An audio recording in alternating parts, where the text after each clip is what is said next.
নমস্কার বন্ধুরা, Molly's kitchen থেকে সবাইকে স্বাগত। আজকে যে রেসিপিটা বানাতে চলেছি সেটি হলো নারকেল বাটা দিয়ে পনিরের তরকারি। এই পনিরের তরকারি বানাতে আমি পনিরগুলো এরকম করে চৌকো করে কেটে নিয়েছি, আর নিয়েছি আলুটা সেদ্ধ করে চৌকো করে কেটে নিয়েছি।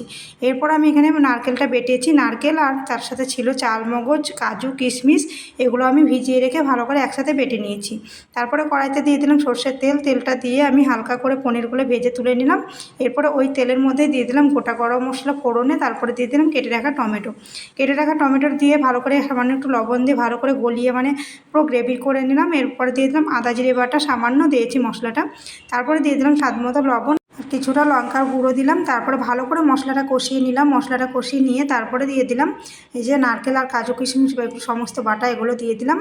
এরপর আমি মশলাটাকে খুব সুন্দর করে কষিয়ে নেব, হালকা করে আঁচ দিয়ে আমি ভালো করে কষিয়ে নেব যতক্ষণ না তেল ছাড়ছে। এই রান্নাটায় কিন্তু আমি এক ফোঁটা হলুদ দিইনি, তাও কিন্তু কালারটা খুবই সুন্দর এসেছে, মনে হচ্ছে যেন হলুদ দিয়েছি। লঙ্কার গুঁড়ো আর টমেটো দিয়েছি, তাতেই কিন্তু কালারটা চলে এসেছে।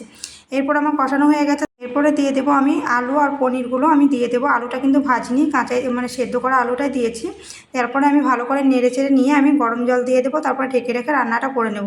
নামানোর সময় সামান্য ভাজা মশলা আর সামান্য ঘি দিয়ে আমি নামিয়ে নেব। আশা করি ভিডিওটা ভালো লেগেছে। ভালো লাগলে লাইক, কমেন্ট, শেয়ার। যারা ফেসবুক থেকে দেখছেন পেজটা ফলো করবেন, যারা ইউটিউব থেকে দেখছেন চ্যানেলটা সাবস্ক্রাইব করে দেবেন, এই অনুরোধ রইল। দেখুন কত সুন্দর রান্নাটা হয়েছে, গ্রেভিটা কিন্তু খুবই সুন্দর হয়েছে। দেখা হচ্ছে পরের ভিডিওতে। ভালো থাকবেন সবাই।